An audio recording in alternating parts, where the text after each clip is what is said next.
Somewhere in the vast, unforgiving emptiness of space, floating like a cosmic piece of driftwood, with all the dignity of a deflated party balloon at a funeral, sits the battered starship Inevitable Conquest. Its hull bears scorch marks, dents, and what can only be described as the physical manifestation of complete and utter military humiliation. Inside this sorry excuse for a warship, Commander Thicksol Blixnothorpe, the formerly confident, sits slumped in his captain's chair, staring at absolutely nothing, while occasionally muttering phrases like, "But the probability matrices clearly indicated," and "The manual specifically stated that primitive species would," and most frequently, "What in the name of all that is cosmically sacred just happened to my career?"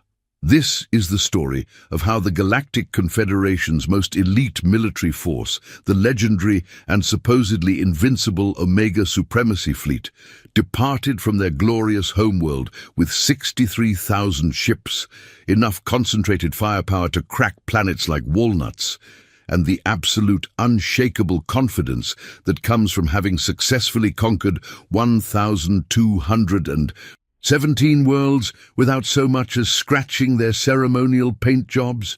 They were heading to a small, insignificant blue marble orbiting an unremarkable yellow star, planning to add it to their vast collection with all the casual ease of someone adding another trophy to an already overcrowded shelf.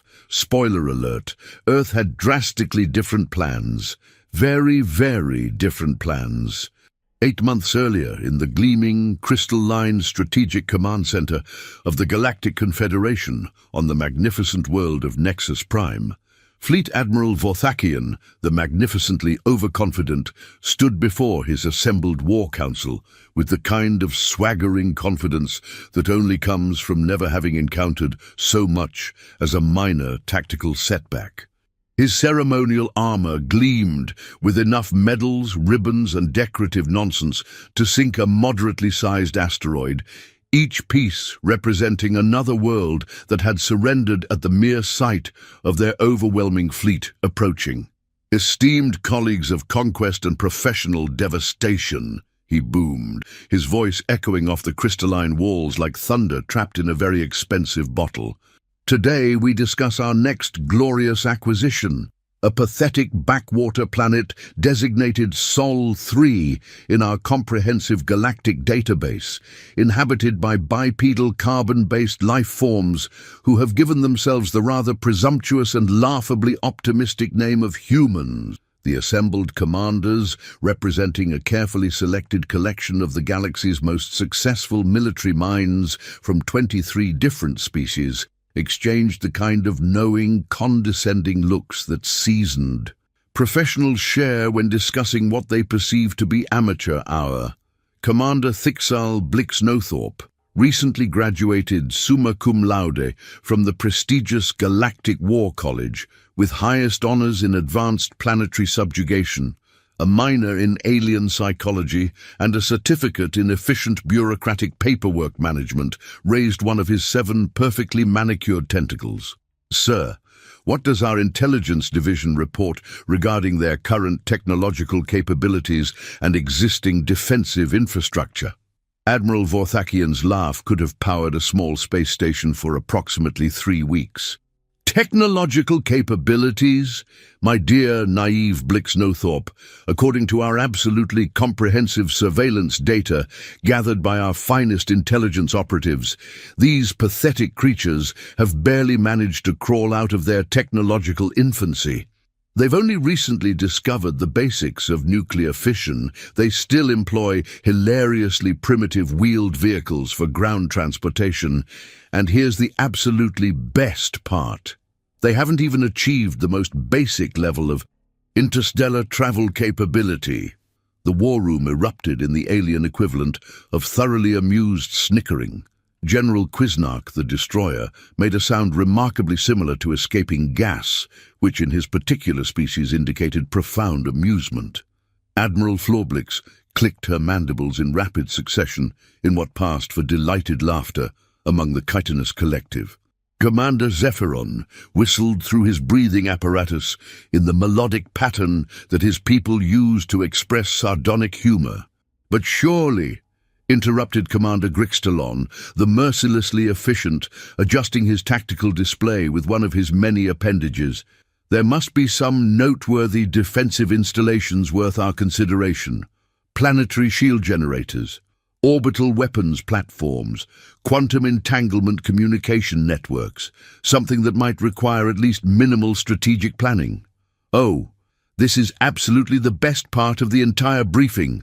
Vorthakian pulled up Earth's complete tactical assessment on the massive holographic display that dominated the center of the room. Their most sophisticated weapon systems are something they call intercontinental ballistic missiles that require hours to reach their targets and rely on completely primitive chemical propulsion systems. Hours.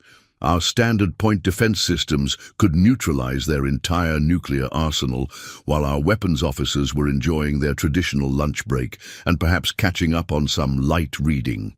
The tactical file displayed Earth's official classification in the galactic threat. Assessment database, Category 2, mildly irritating, possibly requires afternoon. This placed it comfortably between cosmic speed bump that might slow us down for 5 minutes and brief afternoon diversion before dinner. Blixnothorpe studied the intelligence data with the kind of meticulous attention to detail that had earned him his advanced degrees and several academic commendations. Something was nagging at the back of his highly educated mind, like a persistent itch he couldn't quite reach with any of his available appendages. "Sir, if I may respectfully inquire, when precisely was this particular intelligence data collected and verified?"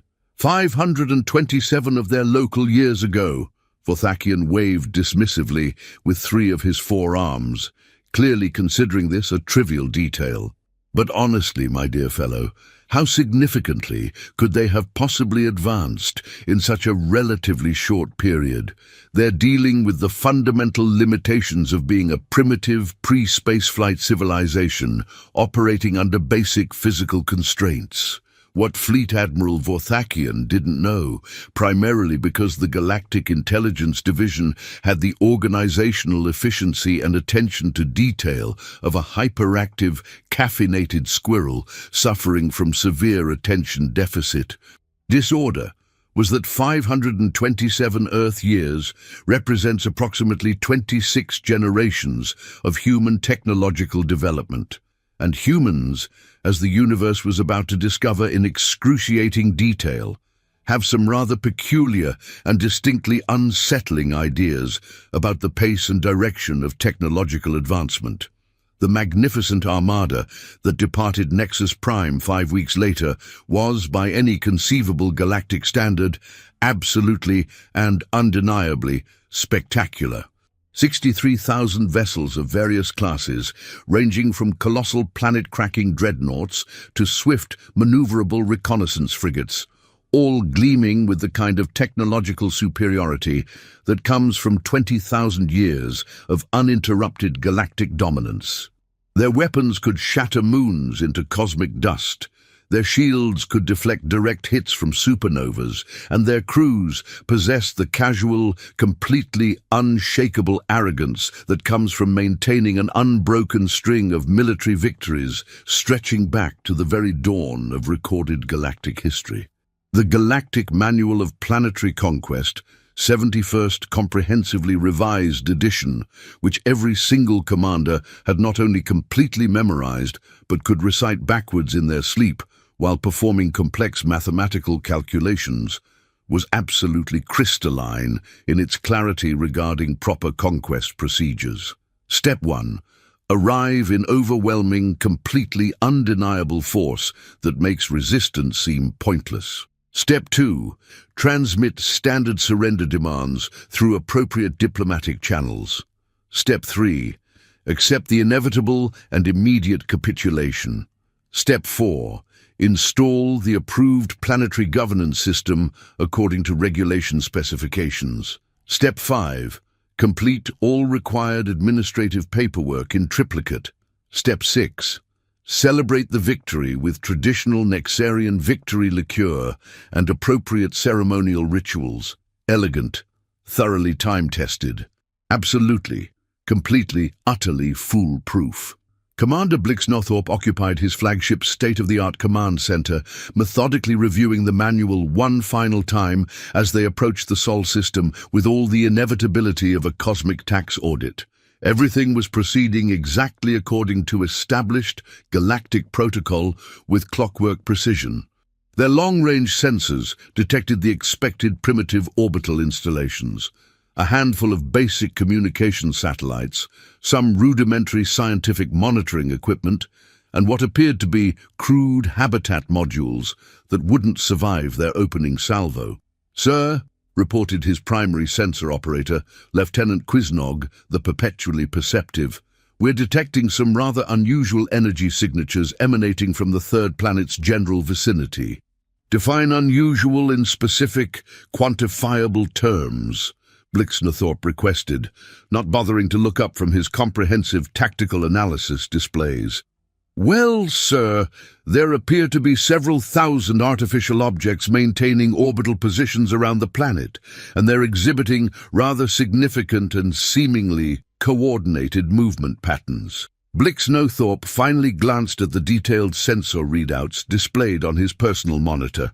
The screen showed scattered dots moving in what appeared to be completely random patterns around Earth, like cosmic confetti caught in a gentle breeze. Undoubtedly nothing more than typical space debris. The manual specifically mentions that primitive civilizations frequently pollute their orbital environments with discarded materials, failed technology, and various forms of industrial waste. But what they were actually observing were 27,000 active satellites, the International Space Stations Alpha through Omega, 63 thriving lunar colonies, 18 operational space elevators, 12 massive orbital shipyards, 47 asteroid mining facilities, and humanity's fully integrated solar system defense network. But the Confederation's sensors, specifically calibrated to detect massive energy signatures and conventional propulsion systems, completely failed to register anything as subtle, sophisticated, and deliberately stealthy as human technology. "Commander," announced Communications Officer Flobnik, the eloquently diplomatic, "we're receiving an incoming transmission from the planetary surface. The signal appears to be directed specifically at our fleet." "Excellent. They're undoubtedly prepared to discuss surrender terms in a civilized manner. Display the transmission on the main viewing screen immediately." The central screen flickered to life with remarkable clarity, revealing what appeared to be a middle-aged human female, seated behind some kind of primitive wooden furniture arrangement. She wore corrective optical devices that seemed almost quaint, possessed graying cranial hair arranged in a practical, no-nonsense style, and displayed the kind of utterly calm, completely unflappable demeanor that should have immediately triggered every single warning alarm in Blixnothorpe's considerable military experience. "Greetings and warmest salutations," she said in absolutely flawless, completely accent-free galactic standard, with the casual fluency of someone who had been speaking the language since childhood. "This is Secretary General Martinez of the United Earth Confederation. We've been monitoring your fleet's approach with considerable interest and anticipation." Blixnothorpe blinked all 8 of his eyes in rapid, confused succession. This was definitely not covered anywhere in the manual. You possess complete fluency in galactic standard?" "Oh, absolutely. We've been intercepting and systematically analyzing your various communications, diplomatic transmissions, and military chatter for quite some time now. Fascinating language structure, really. Very logically organized and remarkably efficient, much more streamlined than most of our local dialects." She adjusted her optical devices with the casual, comfortable gesture of someone completely at ease with the current situation. "Now, regarding your rather substantial fleet's presence in our star system, I assume you're here to initiate formal first contact diplomatic protocols according to established galactic procedures." The bridge fell into the kind of stunned, uncomfortable silence typically reserved for witnessing physically impossible phenomena or receiving devastating medical diagnoses. According to every single precedent established in the manual, primitive species were supposed to either flee in complete, abject terror or immediately grovel for mercy while offering tribute.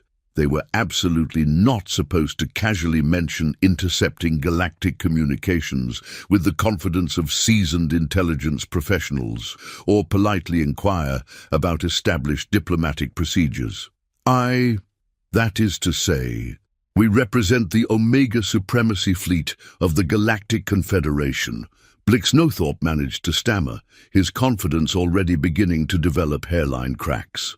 You will immediately and unconditionally surrender your planet and submit to Confederation authority, or face the inevitable and highly unpleasant consequences of armed resistance. Secretary General Martinez's pleasant expression didn't change by so much as a millimeter, but something subtle shifted in her eyes in a way that made Blixnothorpe's exoskeleton itch uncomfortably. Oh my, I'm afraid that particular arrangement isn't going to be acceptable to us. But we certainly do appreciate the offer. We've actually prepared a small informational presentation about Earth and its inhabitants that we believe you'll find quite educational and possibly eye-opening. Would you care to view it? Before Blixnothorpe could formulate any kind of coherent response, every single display screen on every single ship in the entire massive fleet simultaneously activated with exactly the same message. Welcome to Earth. Please stand by for mandatory orientation presentation. Refreshments will not be provided. How in the name of the cosmic void and all its infinite mysteries are they accessing our completely secure systems? Shrieked Lieutenant Quiznog, frantically manipulating his control interfaces like a pianist having a nervous breakdown. Our communication networks are completely isolated, multiply encrypted, and protected by 17 different security protocols, added Flobnik, his voice cracking with rapidly escalating panic. There's absolutely no theoretically possible way they could have penetrated our defensive systems. But there it was, broadcasting directly to their displays with complete and utter disregard for their supposedly impenetrable technological safeguards. The presentation began with cheerful, upbeat musical accompaniment that sounded suspiciously like something designed to torture prisoners, accompanied by high-resolution images of Earth's cities, which appeared considerably more architecturally advanced, technologically sophisticated, and generally impressive than their 500-year-old intelligence data had indicated. "Hello there, distinguished galactic visitors," chirped a narrator with the kind of relentlessly enthusiastic voice typically employed for educational documentaries aimed at very young, very impressionable audiences. "Welcome to Earth, proud home to 9.2 billion humans and rapidly expanding. Today we'll be exploring some of our most beloved recreational activities and favorite pastimes." The video immediately displayed humans engaged in what could only be described as voluntary, enthusiastic exposure to mortal danger, ascending impossibly vertical mountain faces without apparent concern for gravity, descending to crushing oceanic depths that should have liquefied any sane creature, leaping from perfectly functional aircraft for no discernible reason, and generally pursuing activities that most rational sapient species would classify as elaborate, creative suicide attempts. Here we observe base jumping, an incredibly popular sport where humans deliberately leap from extreme heights with nothing but a small fabric parachute preventing their immediate and inevitable death. Isn't that wonderfully thrilling and completely insane? Commander Grixtalon's voice crackled over the fleet communication channel with barely controlled horror. Are they presenting us with comprehensive footage of their military conditioning and combat training exercises? And here's free solo rock climbing, where humans scale sheer vertical surfaces hundreds of meters high without any safety equipment whatsoever. One minor miscalculation or momentary lapse in concentration results in certain painful death, which is precisely why humans find it so enormously enjoyable and personally fulfilling. The alien commanders watched in steadily mounting horror as the presentation continued with what appeared to be an endless parade of human death-defying activities. Humans deliberately placing themselves in immediate proximity to apex predators for entertainment purposes. Humans piloting various vehicles at velocities that would instantly liquefy most known species. Humans engaging in organized combat sports that appeared to be carefully formalized methods of voluntary cranial trauma and systematic bone breaking. And here's one of our absolute personal favorites: orbital skydiving. Humans leap from low-orbit stations wearing nothing but basic pressure suits and plummet through atmospheric re-entry at incredible velocities while experiencing temperatures that would vaporize most materials before deploying parachutes at the last mathematically possible moment. Blixnothorpe felt something he'd never experienced in his long, distinguished military career. Genuine, bone-deep, existential uncertainty about the fundamental nature of reality. "Commander," he said slowly, his voice barely above a horrified whisper, "if they consider leaping from orbital altitude while on fire to be recreational entertainment suitable for weekend activities, what precisely do they classify as actual serious warfare?" The presentation helpfully and immediately provided a comprehensive answer to his question. Speaking of exciting and stimulating pastimes, here's a detailed overview of human military historical development and our ongoing enthusiasm for organized violence. What followed was a rapid-fire, thoroughly comprehensive compilation of every single armed conflict humanity had ever conceived, from primitive stone implements and sharpened sticks to thermonuclear weapons capable of sterilizing continents, accompanied by that same relentlessly cheerful narration that completely ignored the absolutely horrific implications of what was being displayed with enthusiastic commentary.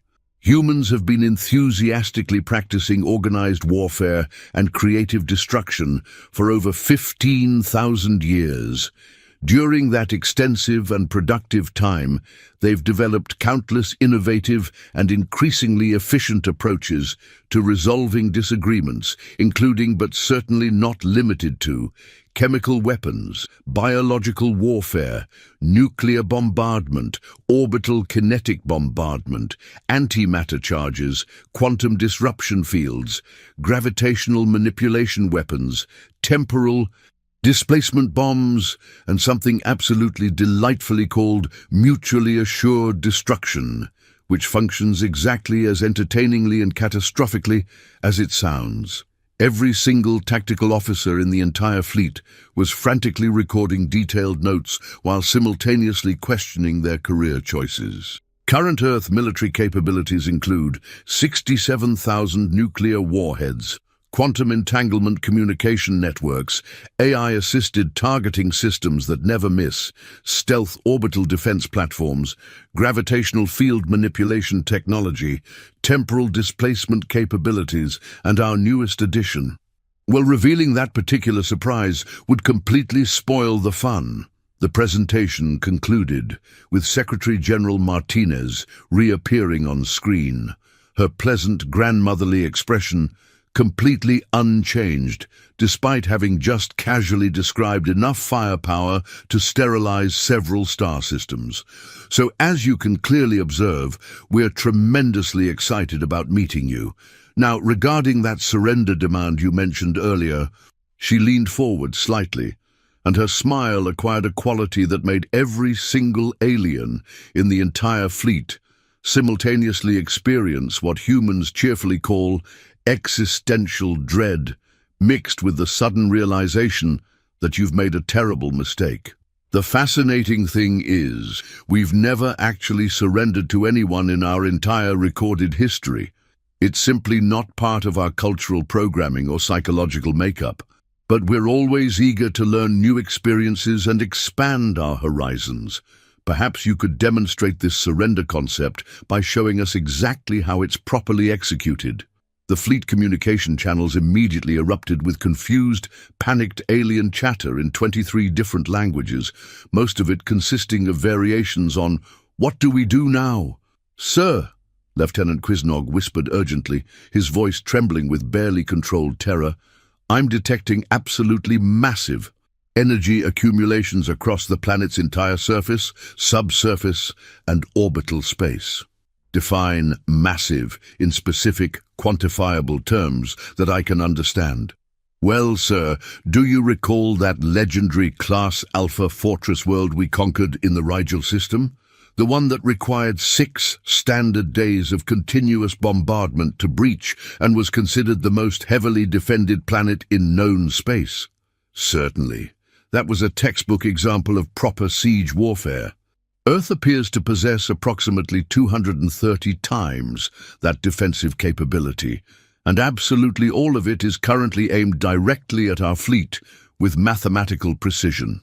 Blix Nothorpe felt his confidence evaporating like moisture in a solar furnace, while his career prospects simultaneously underwent catastrophic structural failure. But the manual explicitly and clearly states, "Sir, with the most profound respect possible under these circumstances," interrupted Commander Grixtalon over the fleet communication system, his voice carrying the tone of someone who had just witnessed the fundamental laws of physics filing for bankruptcy. "I believe Earth never received a copy of our manual and wouldn't have followed it anyway." Secretary General Martinez was still maintaining her pleasant, completely unflappable expression on the main display. "We've taken the liberty of conducting a comprehensive analysis of your fleet composition, tactical formations, strategic capabilities, individual ship specifications, crew complement, weapon systems, defensive capabilities, and command structure. Very impressive work, really. We're particularly fond of the mathematical precision with which you've arranged your vessels in perfect geometric patterns that make targeting calculations remarkably straightforward and almost insultingly easy." "Odoscatter formation!" Blix Nothorpe screamed at the absolute top of his considerable lung capacity. "Execute immediate evasive maneuvers, random dispersal pattern 7. But it was far, far too late. Earth's orbital defense network, which had been concealed in the shadows of asteroids, disguised as space debris and hidden behind what the aliens had dismissed as primitive satellites, suddenly activated with the combined brilliance of 1,000 artificial stars. Coherent energy beams lanced across space with the kind of mathematical precision and devastating accuracy that only comes from having quantum computers calculate firing solutions while accounting for gravitational effects, temporal displacement, and the target's inevitable panic responses. The opening volley eliminated 600 ships before the aliens even realized they were under direct, coordinated attack from multiple vectors. Absolutely and completely impossible. Fleet Admiral Vorthakian's voice crackled over the command channel from his flagship, the Inevitable Victory, which was already beginning to look considerably less inevitable. They're supposed to be technologically primitive savages.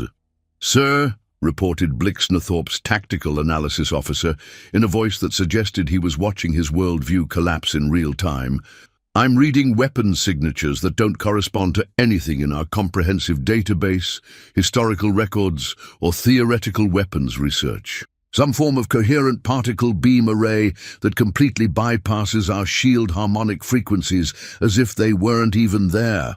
And, sir, added the sensor operator, his voice trembling with barely controlled panic and what sounded like the beginning of a nervous breakdown, I'm detecting significant structural movement from the planet's primary natural satellite. What manner of movement are we discussing? The entire moon appears to be completely artificial, sir. It's systematically transforming and deploying what appear to be weapons systems, On Earth's surface, buried 3 miles beneath the Swiss Alps, in a command facility that had been excavated from solid granite using techniques that would have impressed the builders of the pyramids, General Harrison turned to his assembled staff with the kind of predatory, anticipatory grin that had made enemy commanders request immediate transfers to desk jobs for 45 years. Phase 1 successfully completed according to schedule.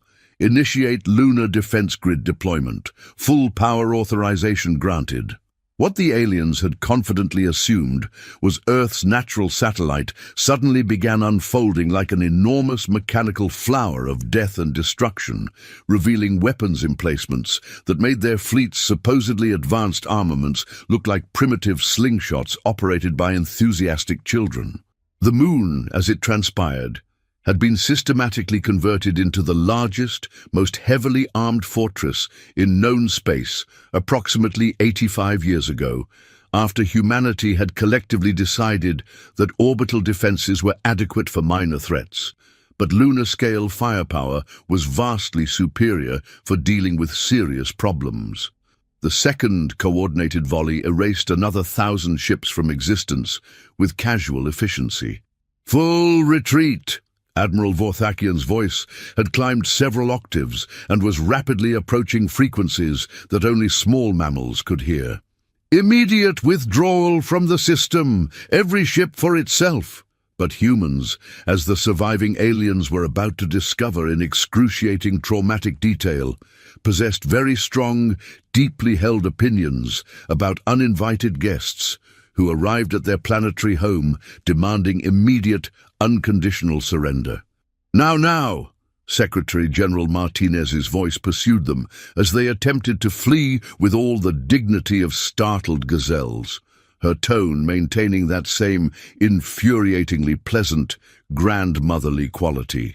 Departing so quickly, but we haven't even demonstrated our really interesting defensive systems yet. The fun is just getting started.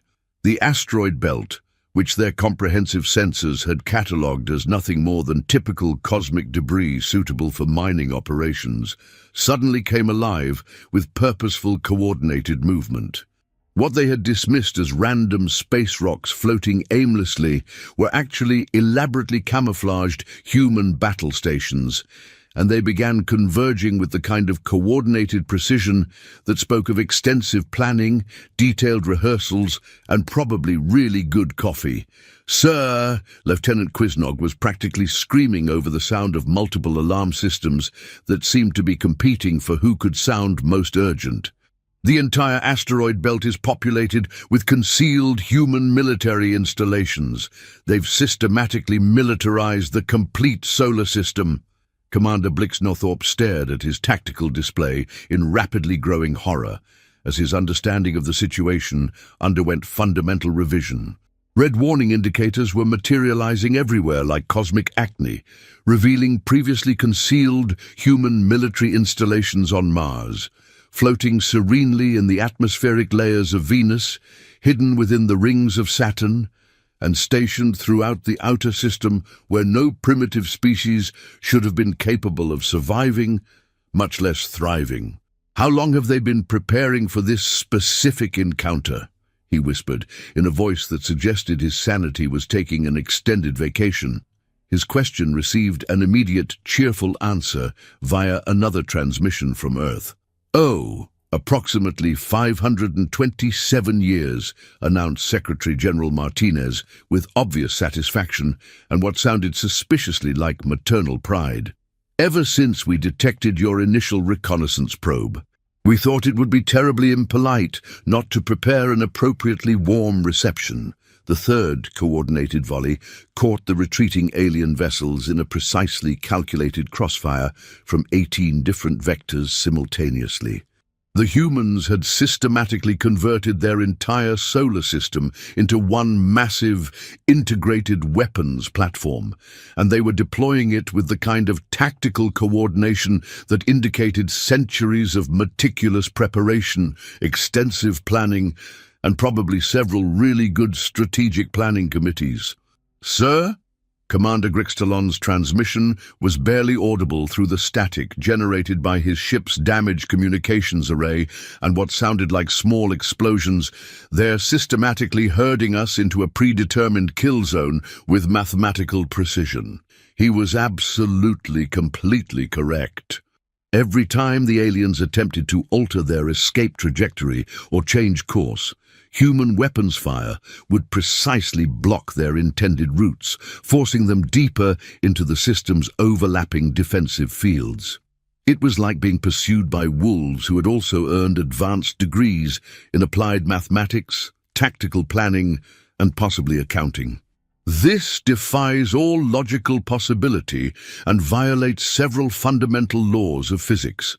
Admiral Vorthakian's flagship was venting atmosphere in artistic patterns and rotating slowly in 3 dimensions like a very expensive, very dangerous pinwheel. We conducted comprehensive analysis of their technological capabilities. They had barely achieved basic spaceflight. "With all due respect, sir," came a new voice over the rapidly deteriorating communication channel. It was Commander Zelnick from one of the few remaining dreadnoughts, and he sounded like someone who had just witnessed the fundamental laws of physics filing for bankruptcy and applying for unemployment benefits. "I believe they deliberately and systematically misled us for several centuries."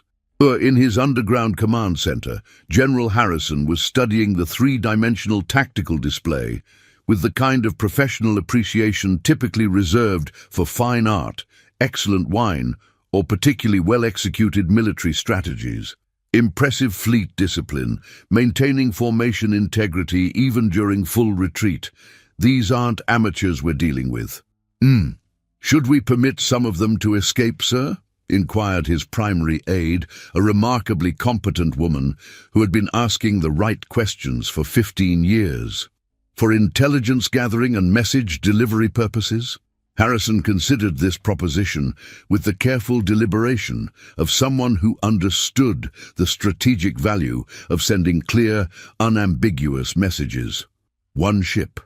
Allow exactly 1 vessel to escape the system intact.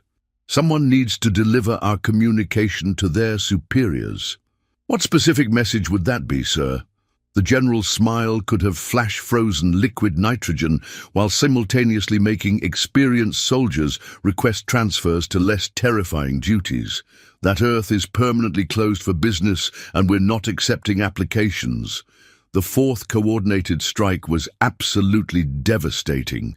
Human vessels demonstrating speed, maneuverability, and tactical capabilities that violated several fundamental principles of galactic physics and possibly common sense began materializing throughout the alien fleet formation with the casual ease of magic tricks performed by cosmic stage magicians. They moved like infuriated, highly intelligent insects, striking with lethal precision and vanishing before the aliens could achieve weapons lock or even understand what was happening. "Sir, they're employing some form of instantaneous spatial displacement technology that our sensors can't track," Lieutenant Quiznog reported while frantically adjusting his instruments. "Our targeting systems cannot maintain acquisition or even understand what they're looking at." "It's not spatial displacement," Blixnothorpe said quietly, watching the tactical readouts with the growing comprehension of someone witnessing the impossible become routine. "They're systematically manipulating gravitational fields in real time. They're bending the fundamental structure of space-time itself like it's made of modeling clay," which meant that somewhere during the previous 5 centuries, humanity had developed technology that the Galactic Confederation couldn't even theoretically conceptualize, much less duplicate or defend against. The 5th volley eliminated Admiral Vorthakian's flagship in a spectacular explosion that briefly outshone Earth's star and could probably be seen from several neighboring systems. "All surviving vessels," Blixnothorpe transmitted on the emergency fleet frequency, his voice carrying the authority of someone who had suddenly inherited command of a military disaster. This is Commander Blixnothorpe, assuming temporary fleet command. Execute Emergency Protocol 17, individual vessel discretion. Just get out of here before they decide to stop playing with us. But fewer than 800 ships remained from the original 63,000, and the humans apparently weren't finished with their comprehensive demonstration of superior firepower and tactical planning. Attention, surviving Galactic Confederation vessels. Secretary General Martinez's voice reached them with crystalline clarity, maintaining that same impossibly calm, thoroughly unflappable tone. We're going to permit exactly one of you to depart and carry a message to your home government. We suggest you determine quickly who that fortunate individual will be, because in exactly 90 seconds we're resuming target practice and testing our new weapon systems. The remaining alien ships immediately turned their weapons on each other, with the kind of desperate animal savagery that only emerges when facing complete annihilation and the total collapse of everything you thought you understood about the universe. Weapons designed to crack planets and sterilize continents were frantically redirected toward fellow Confederation vessels as each crew fought with desperate, clawing terror for the privilege of being the sole survivor. Blixnothorpe watched in absolute horror as his own allies destroyed each other with greater efficiency, tactical skill, and sheer destructive enthusiasm than the humans had demonstrated. Within 15 minutes of frantic combat, only his ship remained, drifting powerless and damaged in the infinite, uncaring cold of space. "Congratulations, Commander Blixnothorpe." Martinez's voice reached him directly through his ship's communication system with the clarity of a personal phone call. "You've won our lottery. You get to return home and explain what happened here." "How? How do you know my personal designation and complete service record?" "We've been monitoring all your communications, personal files, service records, psychological profiles, and probably your grocery shopping habits since you entered our system. Lovely family photographs in your personal files, incidentally. Your offspring are quite adorable, and your spouse has excellent taste in interior decorating." Blixnothorpe felt his circulatory fluid freeze solid, while his understanding of privacy underwent catastrophic revision. If they possessed complete access to his personal files, service records, and family information, they had total control of his ship's systems, his crew's personal data, and probably his retirement savings. They could have eliminated him at any moment they chose, studied his complete psychological profile, and possibly ordered pizza using his credit rating. "Why?" he managed to whisper through a throat that felt like it was lined with sand. "Why are you permitting me to survive this disaster?" There was a brief pause, and when Martinez spoke again, her voice had shed its pleasant grandmotherly facade and revealed something much more serious underneath. "Because, Commander, someone needs to provide a detailed, comprehensive explanation to your Galactic Confederation regarding exactly what transpired here today. Someone needs to inform them that Earth has absolutely no interest in joining their empire, being conquered by their fleets, or following their regulations, suggestions, or politely worded requests." His ship's engines suddenly reactivated, powered by some form of external energy transmission that his engineers couldn't identify or understand. "We're providing sufficient power for you to reach the edge of our solar system," Martinez continued, with the tone of someone explaining something to a slow child. "Beyond that point, you're entirely on your own. I strongly suggest you utilize the journey home to consider very carefully how you're going to explain these events to your superiors without sounding completely insane." As Blixnothorpe's battered vessel limped toward the outer system, like a wounded animal seeking shelter, he could observe the wreckage of the Omega Supremacy Fleet scattered across the solar system like a monument to the dangers of overconfidence and insufficient intelligence gathering. 63,000 ships reduced to expanding clouds of metallic debris, twisted wreckage, and shattered dreams in less than 12 hours. One final communication, Commander, came Martinez's last transmission as his ship approached the heliopause. You might want to update your intelligence databases immediately. We're not primitives anymore. We haven't been primitives for quite a considerable time. And the next fleet you send, well, let's simply say will be even less accommodating, and we've been working on some new toys. The transmission terminated, leaving Blixnathorpe alone with the wreckage of his career, his worldview, and the seemingly impossible task of explaining to the Galactic Confederation that they had just encountered a species that treated their most advanced military technology as a mild inconvenience suitable for weekend entertainment. 6 months later, Commander Blixnathorpe found himself standing in the pristine, intimidating chambers of the Galactic High Command on Nexus Prime, attempting to explain the completely inexplicable to beings who had never experienced military defeat, strategic failure, or even mild tactical setbacks in their entire recorded history. "Allow me to confirm my understanding of your report," said High Admiral Krex Thule, the supposedly invincible, his voice carrying the kind of skepticism typically reserved for reports of miraculous phenomena, impossible occurrences, and claims of successful tax evasion. "You're informing us that 63,000 ships of the Omega Supremacy Fleet were completely destroyed by a species that hasn't achieved interstellar travel capability." "That is absolutely correct, sir. A species that was officially classified as Category 2, mildly irritating, possibly requires afternoon."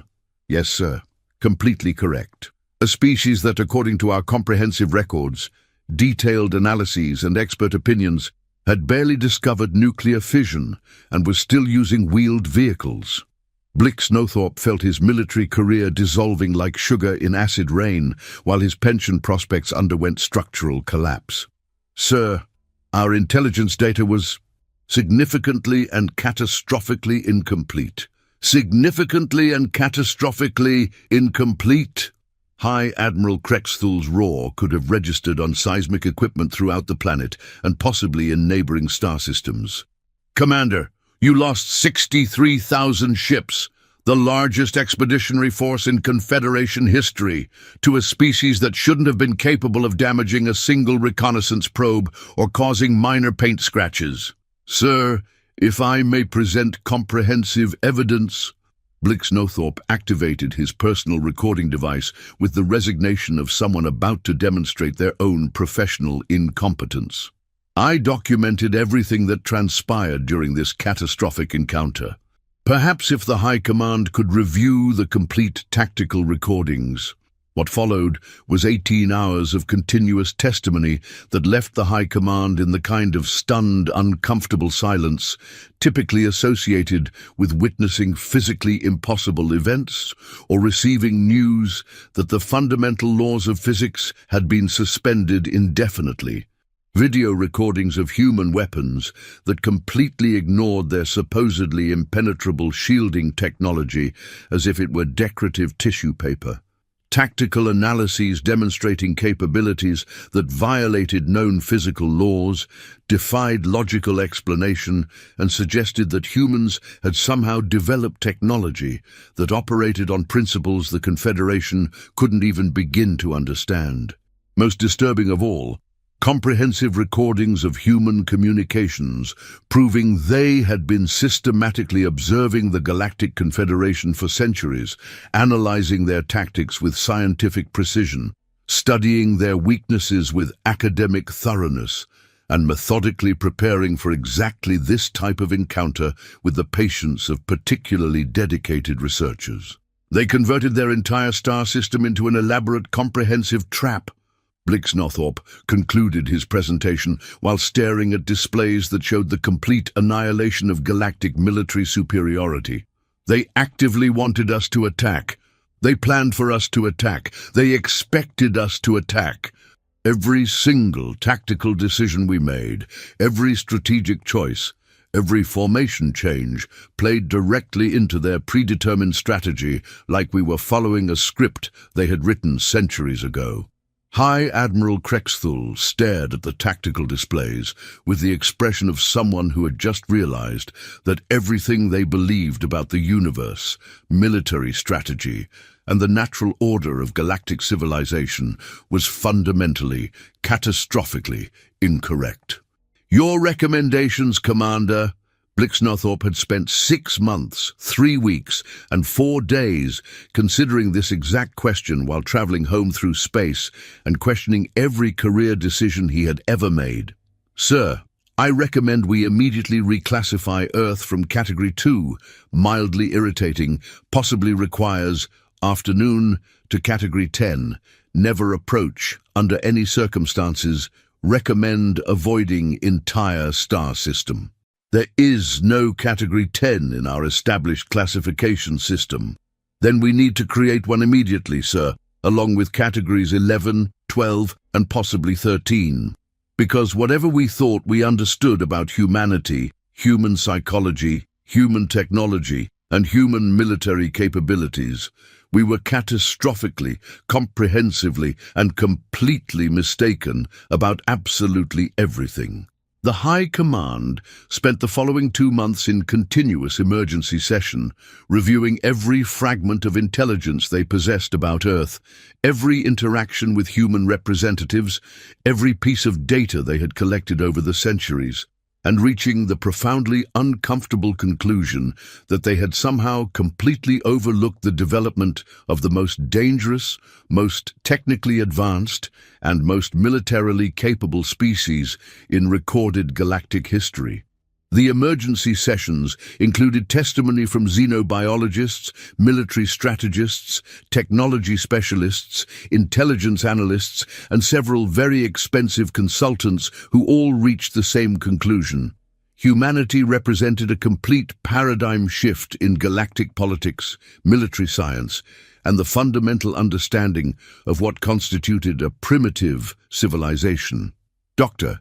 Zephyria the Wise, the Confederation's leading expert on primitive civilizations, presented her findings with the kind of scientific objectivity that made her conclusions even more terrifying.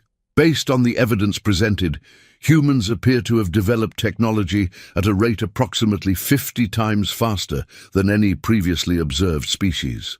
They've achieved in 5 centuries what most civilizations require 25,000 years to accomplish. General Mordekian, the strategically brilliant, added his military perspective with visible discomfort. Their tactical coordination suggests a level of planning and preparation that exceeds our own military academy's capabilities. They fought as if they had studied our tactics for generations and developed specific countermeasures for every possible approach. The Intelligence Division's report was even more disturbing. They've been monitoring our communications, analyzing our technology, and studying our military capabilities for over 500 years. Every piece of information we thought was secure has been compromised. They know more about us than we know about ourselves. Earth's new classification in the Galactic Registry was updated to read, "Absolute prohibition, do not approach under any circumstances, species designation, human. Threat level, maximum. Military capability, unknown but assumed overwhelming. Diplomatic status, hostile to conquest attempts. Additional notes, recommend avoiding entire star system. Consider species to be apex predators with advanced technology. Do not engage." The official report filed by Commander Blixnothorpe consisted of exactly 8 words. "We chose very poorly. Recommend running. Avoid humans completely." Indeed, but the ripple effects of the Battle of Seoul, as it came to be known in whispered conversations throughout the galaxy, extended far beyond simple military classifications. Word spread through the galactic community with the speed of light-speed communications and the efficiency of gossip networks. The Zephyrian Trade Consortium immediately cancelled all planned expansion into the Orion Arm. The crystalline hegemony updated their star charts to mark the Sol system as navigational hazard, avoid. The insectoid swarm collective, known for their aggressive territorial expansion, actually moved their entire civilization in the opposite direction. 6 months after Blix-Nothorp's testimony, the first refugees from the Outer Rim began arriving at Confederation worlds, bringing reports of human exploration vessels appearing in previously uncharted systems. The humans weren't just staying in their solar system. They were expanding outward, and every species they encountered received the same polite, professional treatment. A typical first contact now proceeded as follows. Human vessels would appear in a system, transmit a friendly greeting in perfect local languages, and politely inquire about establishing diplomatic relations. Any species that responded positively found themselves dealing with remarkably reasonable, technologically advanced beings who offered beneficial trade agreements and cultural exchanges. Any species that responded with hostility or conquest attempts simply disappeared. Entire fleets would vanish without a trace, leaving behind only debris fields and automated messages that translated roughly to, "We tried to be nice." The message was spreading through the galaxy like wildfire. Humans were the new apex predators, and they were actively patrolling their neighborhood. Commander Thixalion of the Rigel Defense Force reported the first confirmed sighting of a human exploration vessel in his sector. They appeared without warning, transmitted a message asking about our local customs and trade regulations, and departed after receiving our response.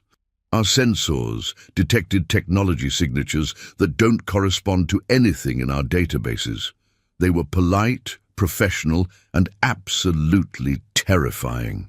The human exploration vessel had been conducting what they called neighborhood introductions, visiting each inhabited system within 50 light-years of Earth to introduce themselves and establish what they termed friendly neighbor protocols. The protocols were simple. Species that wanted peaceful relations received trade agreements, technology exchanges, and cultural ambassadors. Species that preferred isolation were left completely alone with a polite request to contact Earth if they changed their minds. Species that demonstrated aggressive tendencies received a different kind of message. The Scorvan Raider clans, notorious for their aggressive expansion and conquest campaigns, made the mistake of attacking a human diplomatic vessel. The response was swift, comprehensive, and educational. Within 72 hours, every Scorvan military installation, warship, and aggressive capability had been systematically neutralized with surgical precision. The surviving Scorvan leadership received a personal message from Secretary General Martinez. "We understand that your culture values strength and military prowess. We respect that. However, we don't appreciate uninvited aggression. Please consider this a friendly neighborhood reminder that we prefer peaceful neighbors. We're happy to discuss cultural exchanges, trade agreements, or simply leaving each other alone. The choice is yours." Ishi, the Scorvan, immediately chose isolation and began referring to their encounter with humans as the day we learned humility. Meanwhile, back on Earth, Secretary General Martinez sat in her office reviewing daily reports and monitoring the communication arrays that tracked galactic reactions to humanity's introduction to the neighborhood. The responses were exactly what they had anticipated and carefully planned for. General Harrison's daily briefing had become considerably more interesting. "Ma'am, we're detecting multiple fleet buildups throughout the galaxy, but none of them are heading in our direction. It appears that several major powers are relocating their military assets to put more distance between themselves and us." And the diplomatic responses? Overwhelmingly positive from species that prefer peaceful interaction. "We've received 47 requests for trade negotiations, 32 applications for cultural exchange programs, and 18 invitations to join various non-aggressive alliances." Martinez smiled and adjusted her glasses. "Any signs of organized resistance or coalition building against us?" "Actually, ma'am, quite the opposite.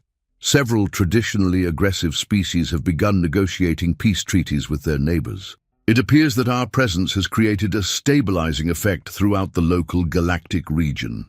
Dr. Sarah Chen, Earth's leading xenobiologist and diplomatic strategist, entered the office with her daily analysis. Ma'am, the psychological impact has been even more significant than we projected. We've effectively redefined what constitutes a dangerous species in galactic politics. Every major power is now reconsidering their expansion strategies. And our exploration missions, proceeding according to schedule. Each first contact has been peaceful and productive. The Altarian Republic has already begun shipping rare elements in exchange for our medical technology. The Centauri Federation is interested in our educational methods. The Vegan Collective wants to establish joint research programs. Martinez reviewed the comprehensive reports with satisfaction. Humanity's introduction to galactic civilization was proceeding exactly according to their centuries-old plan. Any species expressing interest in learning more about our defense capabilities? Several, ma'am, but purely for academic purposes. The University of Proxima Centauri has requested permission to send a delegation to study our rapid technological development methodologies. The Galactic Institute of Strategic Studies wants to include our tactical innovations in their curriculum. Approved for both. We should be good neighbors and share our knowledge with those who ask politely. Dr. Chen consulted her notes. We've also received 3 marriage proposals from various species leaders, 2 requests to adopt our governmental system, and 1 application to become Earth's first interstellar colony. Martinez laughed, a sound that had become considerably more common since humanity's successful introduction to the galactic community. Defer the marriage proposals to our cultural ambassadors. Refer the governmental inquiries to our political science department. And send the colonization application to our expansion planning committee. The communication device on her desk activated with its familiar chime. Ma'am, priority message from the Galactic Confederation High Command. Put it through. The screen displayed High Admiral Krexthul, looking considerably older and less confident than he had 6 months ago. His ceremonial armor seemed diminished, and his expression carried the weight of someone who had learned uncomfortable truths about the universe. Secretary General Martinez, he began with careful formality, the Galactic Confederation would like to formally request a diplomatic meeting to discuss mutual understanding and peaceful coexistence. Martinez's expression remained pleasantly professional. Of course, Admiral. We'd be delighted to discuss peaceful relations. Would you prefer to meet on neutral territory, or would you like to visit Earth? We have lovely conference facilities, and our atmospheric composition is compatible with most species. Neutral territory would be preferable, Krexthul replied quickly. Perhaps the diplomatic station at Alpha Centauri. Excellent choice. We'll send a delegation next week. I assume this isn't related to any plans for additional military expeditions to our solar system. The Admiral's visible discomfort increased noticeably. No, ma'am. Absolutely not. The Confederation has officially classified Earth as a friendly neighbor that we would very much like to maintain positive relations with. Wonderful. We look forward to a productive conversation. After the transmission ended, Martinez turned to General Harrison, who had been observing the exchange with professional interest. General, what's our current defensive posture? All systems normal, ma'am. The lunar installations are operating at standard readiness. The asteroid belt monitoring stations report no unusual activity, and our deep space early warning network shows normal traffic patterns throughout the local galactic region. Any signs of covert surveillance or intelligence gathering attempts? Several, ma'am, but all from considerable distances and conducted with remarkable politeness. The Confederation has been monitoring our communications from approximately 50 light-years away. They're being very careful not to intrude. Martinez nodded approvingly. Good. Polite neighbors are always welcome to observe from a respectful distance. Dr. Chen added her perspective with academic enthusiasm. Ma'am, this represents exactly the outcome our long-term planning projected.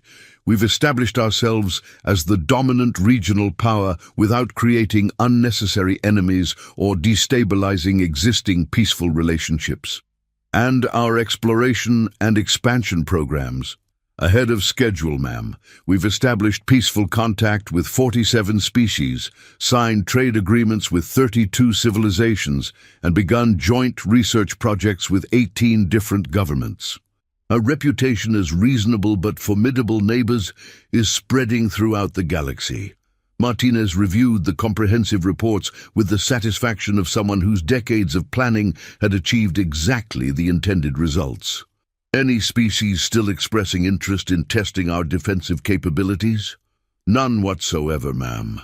The word has spread that Earth is inhabited by polite, reasonable, technologically advanced apex predators who prefer peaceful neighbors but are exceptionally skilled at discouraging unwanted visitors.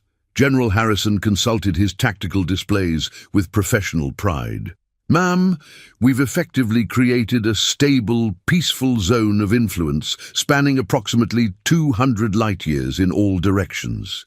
Species within that range have been remarkably well behaved since our introduction to the galactic community. Excellent. That should provide sufficient space for our expansion plans over the next few centuries. The phone on Martinez's desk rang with another priority call. This time, it was the emergency line reserved for immediate threats to Earth's security. "Ma'am," came the voice of Admiral Thompson from the Deep Space Monitoring Station, "we're detecting a massive fleet approaching from the galactic core. Preliminary estimates suggest over 100,000 ships of unknown configuration." Martinez's expression didn't change, but her tone became noticeably more focused. "Species identification." "Unknown, ma'am. They're not responding to our standard communication protocols, and their technology signatures don't match anything in our databases. They appear to be using some form of faster-than-light travel that we haven't encountered before." "Estimated time of arrival?" "Approximately 72 hours at current speed, ma'am." Martinez activated her desk's emergency communication system. "General Harrison, initiate Protocol 7. Dr. Chen, contact our new galactic neighbors and inform them that we may have an uninvited visitor situation developing. Admiral Thompson, begin full sensor analysis and attempt communication on all frequencies." "Ma'am," Dr. Chen asked with scientific curiosity, "should we be concerned about a species with technology we haven't encountered?" Martinez's smile carried the same quality that had made Admiral Vorthakian's career end in spectacular failure. "Dr. Chen, we've spent 5 centuries preparing for exactly this type of situation. I suspect our new visitors are about to learn the same lesson that the Galactic Confederation learned. Earth is where the apex predators live, and we don't appreciate uninvited guests." General Harrison was already implementing defensive protocols with the efficiency of decades of practice. "Ma'am, all systems are transitioning to full readiness. The lunar installations are charging their primary weapons, the asteroid belt battle stations are deploying, and our fleet assets are moving to intercept positions. And our neighbors? Already responding, ma'am. The Confederation has offered to assist with intelligence gathering. The Altarian Republic is providing their long-range sensor data, and 12 other species have volunteered to help with early warning detection. Martinez leaned back in her chair with satisfaction. "Excellent.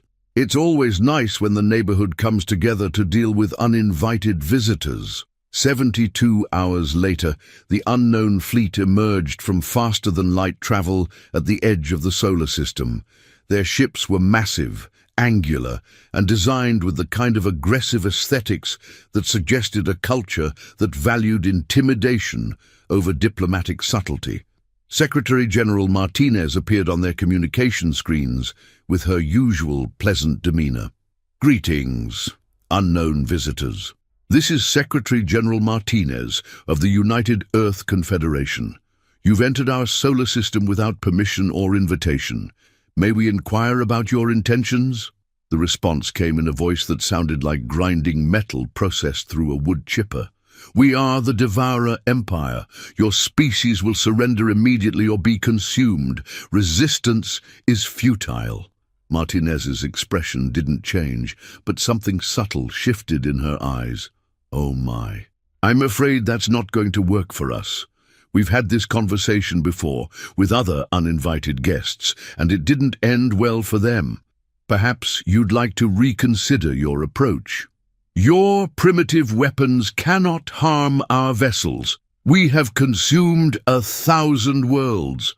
"Well, that's unfortunate for those 1,000 worlds. However, you appear to have made the same mistake as our previous uninvited guests. You've assumed we're primitive." The communication ended, and Martinez activated the fleet-wide emergency frequency. "All units, this is Control. Uninvited guests have declined our polite request to leave. Implement Defensive Protocol 7. Full authorization granted." What followed was a demonstration that made the destruction of the Galactic Confederation's Omega Supremacy Fleet look like a minor training exercise. The Devourer Empire had brought technology from the galactic core, weapons that had conquered 1,000 worlds, and the absolute confidence that came from never having encountered serious resistance. They lasted exactly 47 minutes. Human defensive systems, refined and improved over the centuries since their first galactic encounter, systematically dismantled the Devourer fleet with mathematical precision. The moon revealed new weapon systems that operated on principles the Devourers couldn't understand. The asteroid belt deployed gravitational manipulation devices that turned their own ships against them. Earth's fleet demonstrated technology that made faster-than-light travel look like a primitive transportation method. When the battle ended, exactly one Devourer ship remained intact, drifting powerless in space. "Congratulations!" Martinez's voice reached them with crystalline clarity. "You've won our lottery. You get to return to wherever you came from and explain to your superiors that Earth is not available for consumption." The surviving Devourer commander, his voice considerably less confident than before, managed to whisper, What are you?" Martinez's smile could have frozen supernovas. "We're humans, Commander. We're the species that lives on this small blue planet. We're the ones who've been preparing for visitors like you for a very long time. And we're the reason that this part of the galaxy has become remarkably peaceful." As the lone Devourer ship limped away from the solar system, carrying news of humanity's continued presence to the galactic core, Martinez returned to her office and resumed reviewing her daily reports. The phone rang. It was General Harrison. "Ma'am, we're detecting celebration broadcasts from 47 different species. Apparently, the Devourer Empire has been a problem for the galactic core regions for several thousand years. And now they know where Earth is, ma'am. I suspect we'll be receiving some very grateful neighbors and possibly some requests for assistance with other uninvited visitor problems." Martinez adjusted her glasses and smiled. "Excellent. We should always be good neighbors." Because somewhere in the vast cosmic darkness, humanity had learned the most important lesson in galactic relations. It's not about being the biggest, the strongest, or the most technologically advanced. It's about being the species that everyone else wants as a neighbor, and absolutely no one wants as an enemy. And in the deepest corners of space, where the most dangerous predators gather to plan conquest and expansion, there's now a simple rule that everyone follows. Don't go to Earth. Don't bother the humans. Don't even think about it. The message had spread from the outer rim to the galactic core, carried by survivors and whispered in every spaceport bar, every military academy, and every governmental council chamber in known space. Earth is where the apex predators evolved intelligence, developed technology, and decided that their neighborhood needed better management. Visit at your own risk. Better yet, don't visit at all.